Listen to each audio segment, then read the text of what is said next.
And she knew any dragon who held one could walk in another dragon's dreams and sometimes communicate with a dreamer that way. But she didn't know who had them now. The scrolls she'd read said they were lost centuries ago. Maybe if she could figure out where they were, she could find a way to warn Starflight and the others without giving away her own power. "You can't go to the library now," Kinkajou said. She held up one of the little boards with a message chalked on it. "We have our first class with our winglet this morning." The sound of the bronze metal gong being struck reverberated. "And I'm Umber," said Clay's brother. I think we might have been in a battle together once," he said to Carnelian. "I mean, you look familiar." "Oh?" she said, squinting at him. Her frown softened. "I didn't realize you fought in the war, too." Where Skywings and Mudwings were on the same side, she thought quietly. Maybe I do have allies here. "Yeah, with my brothers and sisters. My brother Reed is our leader," he said. "But he said Zora and Marsh and I could come to school now that the war is over, since there's so much we wanted to learn. I miss him and Pheasant, though." Memories flashed through his head, of flying, surrounded by other brown dragons, whisking through clouds and turning and diving all together. Marshes, a muddy swamp camp. A large brown dragon cuffed his shoulder affectionately. Another one dropped a pig in front of him and waved for him and Sora to share it, all of them laughing around a fire. "They can visit any time," Tsunami promised. "They can even camp out and live here if they want. The more the merrier." "They're working for Queen Moorhen right now," Umber explained. "But maybe one day." His wings drooped a fraction of an inch, and then he pulled them back up. "Well, I am Winter," said Winter. "Queen Glacier's nephew," Kibley said at the same time as he did. Winter straightened up and glittered dangerously at him. "Don't you mock me," he said. "I wouldn't dream of it," Kibley said innocently. "If you're the head of school," Winter said to Tsunami, "does that mean you're the dragon to talk to about getting a private cave?"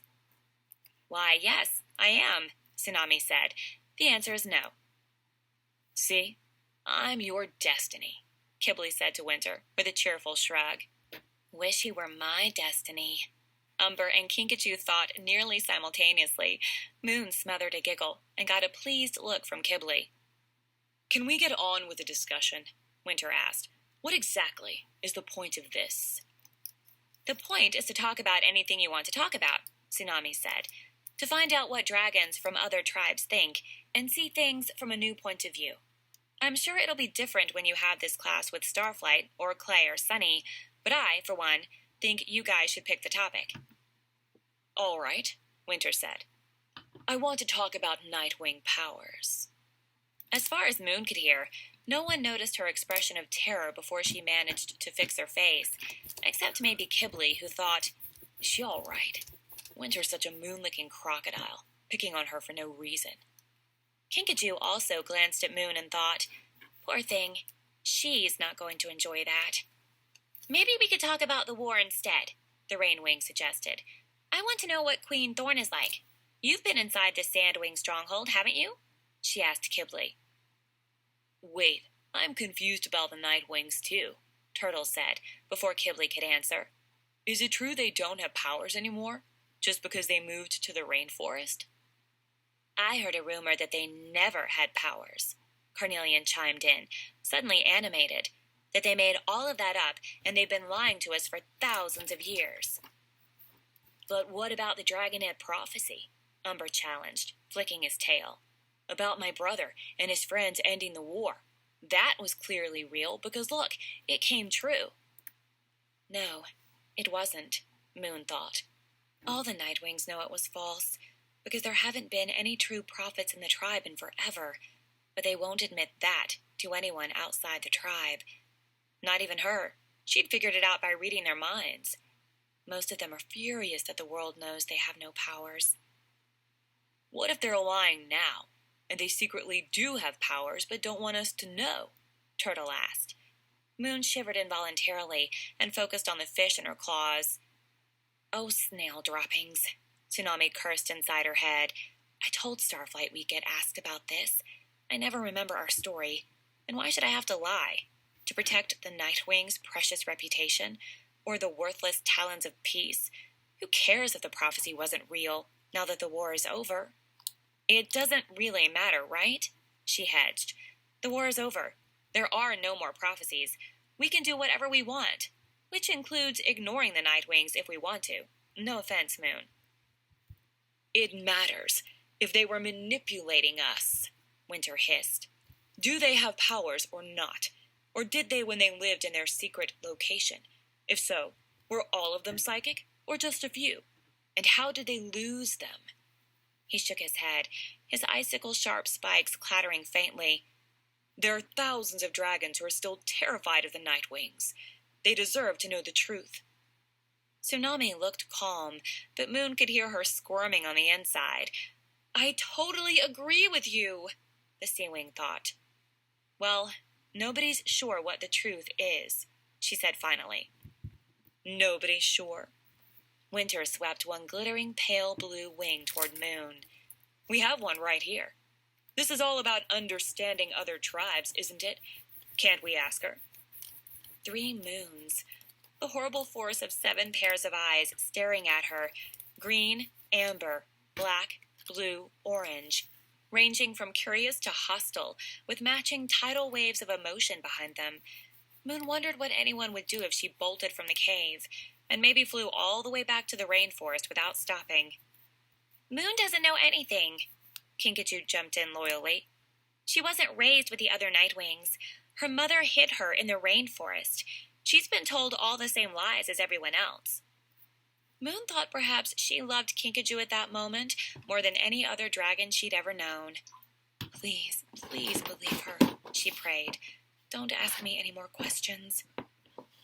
Oh. Winter gave Moon that look again, the one like she had shifted her scales and turned out to be a different dragon than he'd expected, or possibly a howler monkey and not a dragon at all. Maybe I don't have to hate her after all, he thought. But still, a Nightwing's a Nightwing, and none of them can be trusted.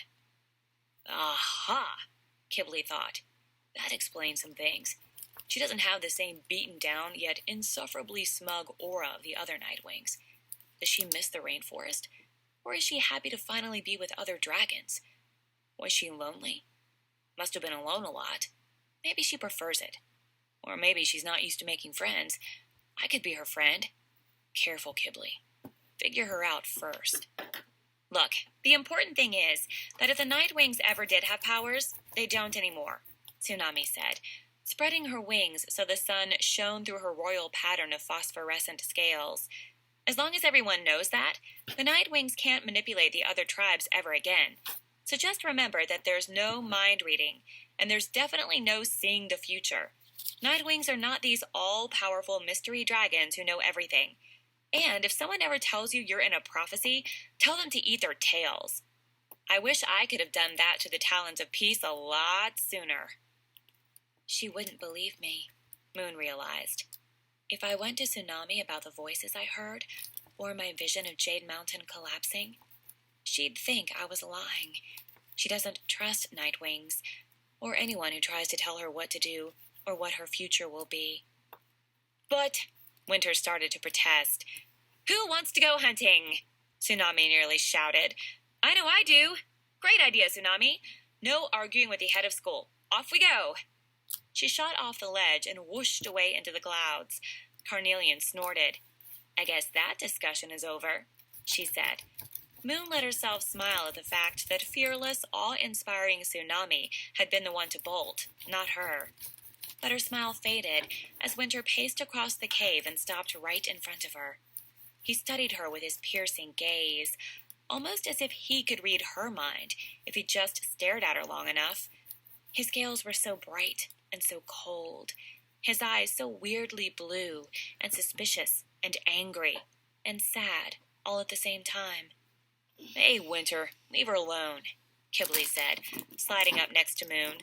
She's not the enemy. Pyrea is at peace now, Turtle agreed. There are no more enemies.